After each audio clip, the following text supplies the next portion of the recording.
What's scarier to the boss than Frankenstein or Dracula? When all the Hollywood monsters get together to form a union. Believe it or not, that's basically what happened in 1933 when the Screen Actors Guild was founded in Hollywood. Sometimes referred to as the golden age of Hollywood, during the 1930s, 5 major studios basically ran a monopoly on movie magic, creating an exploitative industry that pumped out more movies a year than any other decade before or since. Horror was a newer genre at the time and gaining immense popularity, but the real horror was the working conditions on set. Boris Karloff, iconic for portraying Frankenstein, the Mummy, and other movie monsters for years of franchise sequels, was held in an exclusive binding contract with the studios. He was pushed to his limit when shooting Frankenstein especially. They made him wear an uncomfortable, heavy costume, with his shoes alone weighing 10 pounds each, aggravating his chronic back problems. To top it off, they worked him to the bone, with one day infamously shooting 25 hours straight in full costume and makeup. After facing these abuses, Karloff wasn't going to take it anymore. The same year that Karloff was playing Frankenstein, another horror icon, Bela Lugosi, was starring in Dracula. Lugosi had immigrated from Hungary, where he had been part of the socialist movement led by Bela Kun. During the brief revolutionary period, Lugosi led a massive demonstration of actors and eventually formed the National Trade Union of Actors, the first union of its kind in the world, which he served as the general secretary of. After the defeat of the revolution, he was forced to flee for his life and found his way to the US, where he began to act once again. After Lugosi found work, he was incredibly popular and often prominently featured on movie ads. But due to xenophobic discrimination by the studios, he was often relegated to minor roles and paid substantially less than his co-stars.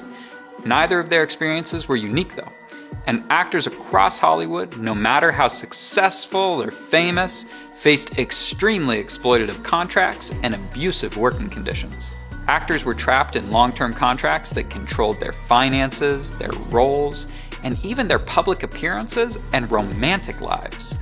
Hollywood fame came at a steep price. Both Karloff and Lugosi became founding members and leaders within SAG when the union first started meeting in secret in 1933. Out of fear of reprisal by the powerful studios, many actors refused to join at first.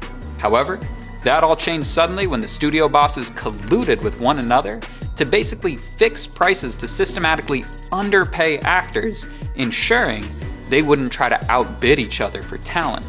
That was the final straw, and within 3 weeks, SAG's membership exploded from around 80 members to over 4,000, including most of the top stars of the day. Only a few years later, in 1937, SAG negotiated their first contract with the major studios, winning minimum wages, overwork protections, and arbitration in disputes, changing the lives of actors and beginning to shift the power balance in Hollywood for the first time in favor of the workers. The studio bosses may have been scared of the actors organizing, but the entire capitalist class was truly frightened of what could happen if politically progressive or even radical actors and writers gained a national platform to speak to the entire country. So they would do whatever they could to keep those voices out of Hollywood. Enter the Red Scare. If he openly declares himself to be a communist, we take his word for it.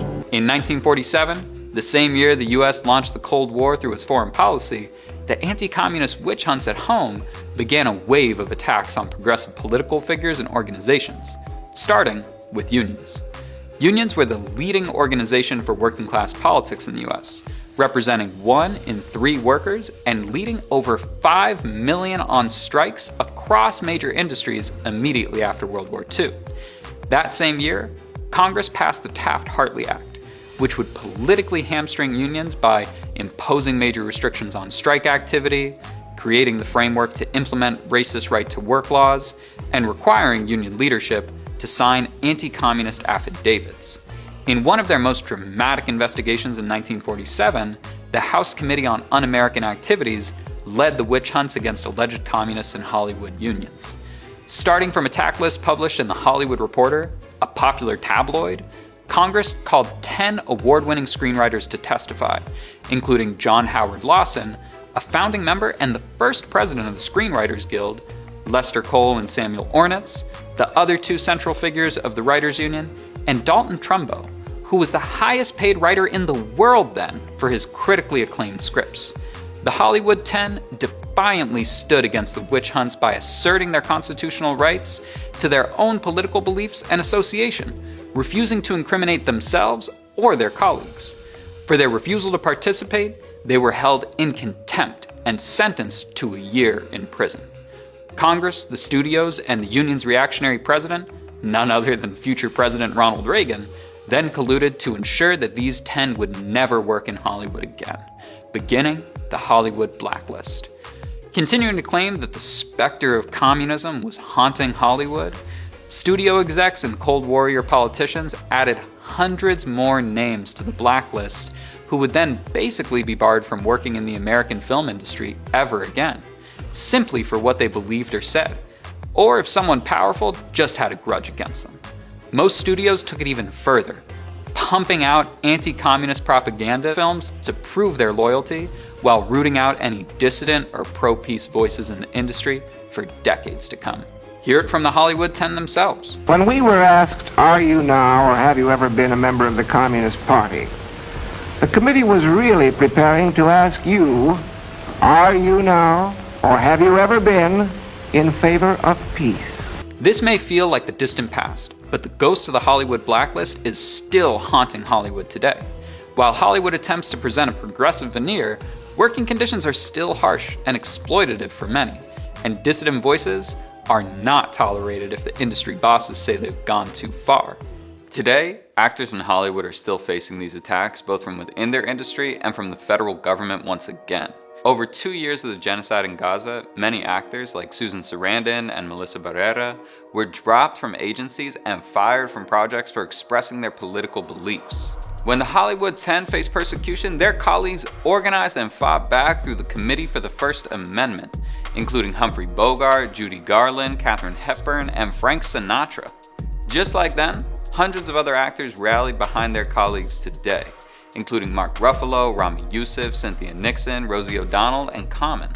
More recently, comedians like Stephen Colbert and Jimmy Kimmel were the targets of pressure campaigns from the Trump administration, leading to Colbert being canceled and Kimmel being taken off the air until mass outcry brought him back.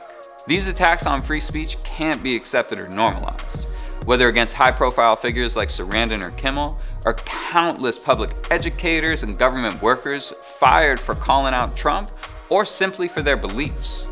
Speaking out on these attacks is fundamental to organizing and fighting back against them.